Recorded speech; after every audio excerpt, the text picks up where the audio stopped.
When Theresa May arrived for lunch with JeanClaude Juncker just after 1 p.m. Brussels time on Monday, it seemed that a deal on the Irish border was done. In reality, language on the key text was being changed back and forth right up until noon, while the British Prime Minister was still in transit.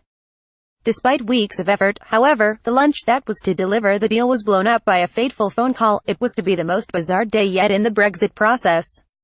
The day began with a text message at 7 a.m. 6 a.m. Irish time from an EU source to say there had been no breakthrough in discussions during the night. On RTE's Morning Ireland, Minister for Foreign Affairs Simon Coveney struck a gloomy note. "We have had a discussion on text," he said, "but we don't have agreement yet. We're not quite yet where we need to be. Brexit and the Irish border, is there a proposal on the table?" At Simon Coveney says more work needs to be done. Pic.twitter.com Kexair, Morning Ireland at Morning Ireland December 4, 2017. That draft was the result of weeks of painstaking negotiation between the EU, UK, and in the latter stages, Irish officials. Previous Thursday, the 30th of November, had seen an intense and difficult round of talks. But a joint EU-UK draft emerged. The text was entitled Joint Report from the Negotiators of the European Commission and the United Kingdom Government on Progress during Phase 1 of negotiations under Article 50. At around 11:45 a.m. on Monday, just before Mrs. May's lunch date, Root News got sight of a key paragraph in the draft text. Paragraph read: "In the absence of agreed solutions, the UK will ensure that there continues to be no divergence from those rules of the internal market and the customs union which, now or in the future, support North-South cooperation and the protection of the Good Friday Agreement." This was a startling development.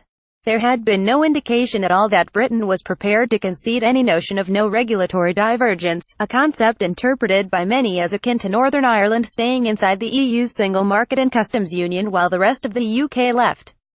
At 11:48 a.m. a second source confirmed that the paragraph was accurate, but that it had been revised to replace no regulatory divergence with continued regulatory alignment. With confirmation from a second source, Root News felt confident to run a story that the UK had essentially conceded the principle of Northern Ireland cleaving closely to EU rules, so as to satisfy Irish demands that Brexit would not produce a hard border. I tweeted the draft paragraph on no regulatory divergence at 12:16 p.m. Brussels time, sending out a second tweet at 12:20 p.m. to say the draft text had been updated to reflect continued regulatory alignment. Breaking: UK will concede that there will be no regulatory divergence on the island of Ireland on the Single Market and Customs Union, ACC. To a draft text seen by Art News, Tony Connolly at Connolly to December 4, 2017. The draft text on Ireland has since been updated to include the phrase continued regulatory alignment rather than no regulatory divergence. A CC to well-placed sources, Tony Connolly at Connolly to December 4, 2017. Around the same time the Root website published the story, stressing it was a draft and that it was not yet clear if it had been accepted by both the British and Irish governments. In fact, at the moment the story was published, EU and UK officials had only just agreed the final text. While no regulatory divergence and continued regulatory alignment may appear pretty much the same thing to most people, there were vital differences of meaning and interpretation that bedeviled the process right up until the last minute. In fact, the two phrases were being inserted back and forth into the draft text that Monday morning until noon. What is now clear is that the phrase "no regulatory divergence" was in the draft since Thursday, and remained in the text right through the weekend until Monday morning. But London was clearly unhappy with it. To UK's no regulatory divergence bound Northern Ireland to not deviate from the rules of the Single Market and Customs Union. It was too tight a formulation.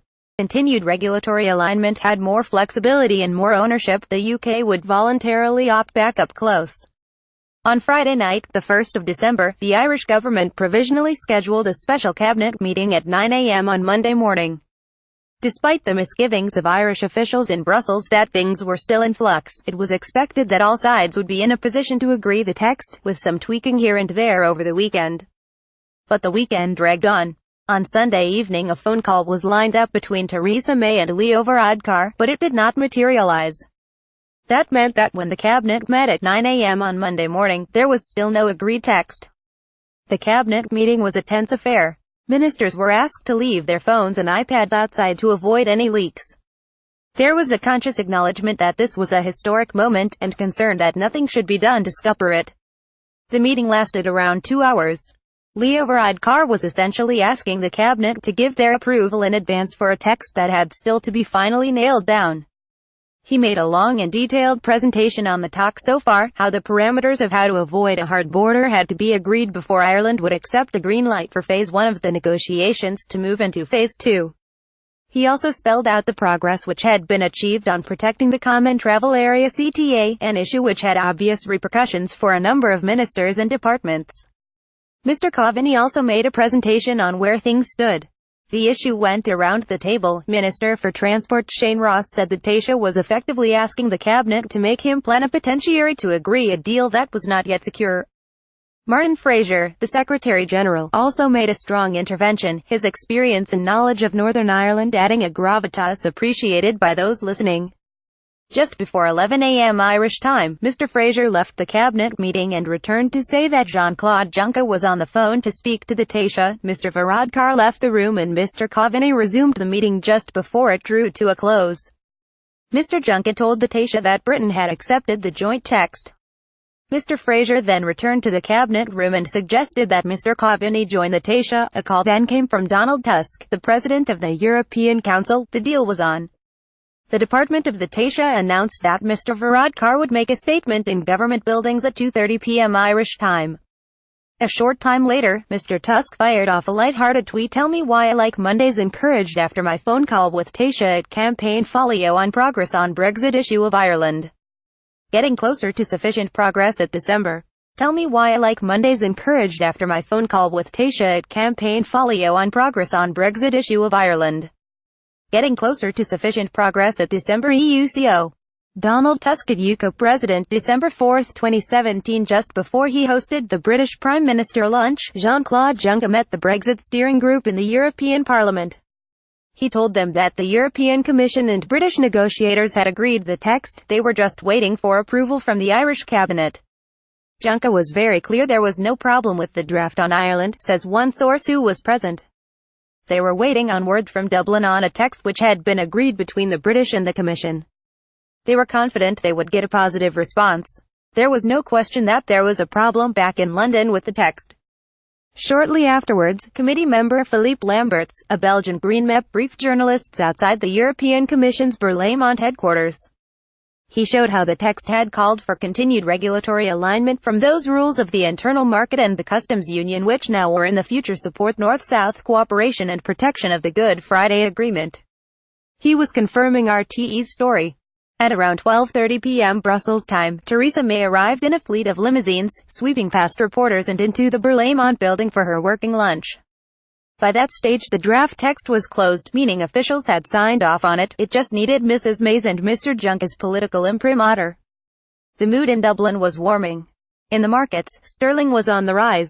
On RTE's News at 1, Mr. Coveney said, "Certainly the indications we have is that we are in a much better place than we have been in Brexit negotiations to date. We have now language that gives us the safeguards we need, that there is reassurance for people there is not going to be a re-emergence of a border." However, as news of the two versions of the draft text spread, the mood was much darker in DUP headquarters. Jeffrey Donaldson MP dismissed the report. "That is not our understanding of the UK government's position," he said. The DUP hastily organised a statement by leader Arlene Foster. "We will not accept any form of regulatory divergence which separates Northern Ireland economically or politically from the rest of the United Kingdom," she said. "The economic and constitutional integrity of the United Kingdom will not be compromised in any way. We will not accept any form of regulatory divergence which separates Northern Ireland economically or politically from the rest of the United Kingdom." pic.twitter.com/cbvdict. Arlene Foster at DUP leader, December 4, 2017. 20 minutes later, Mrs. May left the lunch and held a 15-20-minute phone call with Ms. Foster. A pale Theresa May came back to the lunch table. The deal, which had seemed so close, was dead. The Taoiseach was forced to postpone the 2:30 p.m. statement. As the news sank in, sterling began to fall again. The government called the new press announcement. The Taoiseach, Tánaiste Simon Coveney and Helen McEntee, the Minister for European Affairs, walked onto the podium grim-faced. Mr. Varadkar expressed surprise and disappointment at the scuppering of a text which had been agreed. Suffice to say, there was thinly disguised fury in Brussels and Dublin. In Brussels, officials expressed bewilderment that the DUP had not been kept in the loop by Mrs May as the evolving text waxed and waned along the semantic fault line of regulatory convergence and regulatory alignment. The DUP turned its guns on the Taoiseach, suggesting that Dublin's position could force Theresa May to walk away from the negotiations. The Irish Republic would suffer far worse economically from no trade deal than the UK. Mr Varadkar may try to appear calm on the surface, but he is playing a dangerous game, not with us but with his own economy. Christopher Montgomery, a former DUP Chief of Staff and a director of Friends of the Union, went on the BBC Radio 4 Today and the World at One programmes, claiming that Dublin had deliberately leaked the text and accusing this correspondent of misreporting events and causing the process to collapse. Andrew Murison, a Eurosceptic Tory MP and chair of the Northern Ireland Affairs Select Committee, told the Financial Times it was simply a breakdown in communication and a misunderstanding between the government and the DUP. By Thursday, the temperature in the rhetoric had yet to cool. The Eurosceptic MP Bernard Jenkins said on the Today programme that the European Commission is playing Ireland like a harp. But contacts were revived. The view in Brussels on Wednesday was that Theresa May was the author of her own misfortune and she needed to stew for a short period. On Thursday morning, the European Commission said the definitive deadline for Mrs May to get agreement was midnight on Sunday. In Dublin, the Fine Gael view since Monday was that Ireland could not be seen to assume ownership of the crisis. This was a problem between Theresa May and the DUP. Ireland would not be offering solutions. Ministers were reminded to say nothing that might give the impression Dublin would step in to help. On Thursday morning, senior EU officials in Brussels were speculating that Mrs May would try to get a new text past the DUP before the end of the week. As the clock really was ticking, it would only take an hour or so for the Prime Minister to fly back to Brussels. It might even happen on Thursday afternoon. In Dublin, the Taoiseach is thought to have received signals on Thursday afternoon that British Prime Minister would make a second attempt that night, or early on Friday morning. A long pre-arranged cabinet dinner had been scheduled for Thursday evening. As the dinner drew to a close, more and more calls were coming in. By the end, the cabinet felt something was in the offing. In Brussels, the office of Donald Tusk announced he would make a statement at 0750 on Friday morning. A spokesman clarified that Mr Tusk was due to fly to Hungary at 8:15 a.m. and he would be making a statement whether Theresa May was ready or not. This is seen as an effort to keep the pressure on London. At 7:45 p.m. on Thursday evening, I received a text from a senior European Commission source that calls had taken place between Theresa May and JeanClaude Juncker, with calls between Downing Street and the Taoiseach ongoing. There's a lot of activity, the source said. There's a desire to reach agreement tonight or tomorrow morning. Juncker is putting all his efforts into getting a deal. Another source confirmed the activity, and that Mrs May was still working to get the DUP on board. By 10 p.m. Dublin time, the Taoiseach was aware that a deal had been done. He scheduled a press conference at 8:30 a.m. It was vital that the DUP were not able to fill a vacuum by announcing what the deal meant before the Irish government could make its response, so the Irish news conference was timed to go immediately. Shortly after the news conference was scheduled, word came that Mrs May would make a pre-dawn flight to Brussels, meeting JeanClaude Juncker at 7:30 a.m. At 3:30 a.m. on Friday, a car took the British Prime Minister and her team, including Brexit Secretary David Davis, to RAF Northolt. They were whisked over the channel to a freezing Brussels in the darkness. The Berlaymont headquarters, the British delegation was met by JeanClaude Juncker, his Chief of Staff Martin Selmayr and other officials. Upstairs on the 13th floor over croissants, juice and coffee, Theresa May, David Davis and her Sherpa, Ollie Robbins, faced across from Juncker, Michel Barnier and Selmayr. Shortly before 8 a.m., Selmayr tweeted a picture of white smoke pouring from a chimney in the Vatican. pic.twitter.com /NCR text, Martin Selmayr at Martin Selmayr December 8, 2017. A deal was done, and this time the DUP were, albeit reluctantly, and with grave reservations, on board. To the Irish government, the text that was finally agreed on Friday morning was substantially similar to what had been in Monday's text. It was quite incredible that nothing had changed during the week, says one senior Irish source. In fact, despite the drama of Monday, from the way the text had first been reported by Root News, to the DUP's reaction and Theresa May's abortive lunch, the entire episode may have even significantly improved Ireland's post-Brexit position. There was new language in the text about the East-West dimension, and about no barriers to trade between Northern Ireland and Great Britain. because the text also guaranteed that the UK would opt for alignment with the single market and customs union if other solutions did not work to avoid a hard border. It meant that the UK as a whole would have to opt for high alignment with the EU regulatory system. That would not only remove a hard border, it would also improve the prospects of a favourable trade deal that would safeguard the huge volumes of trade between Ireland and the UK.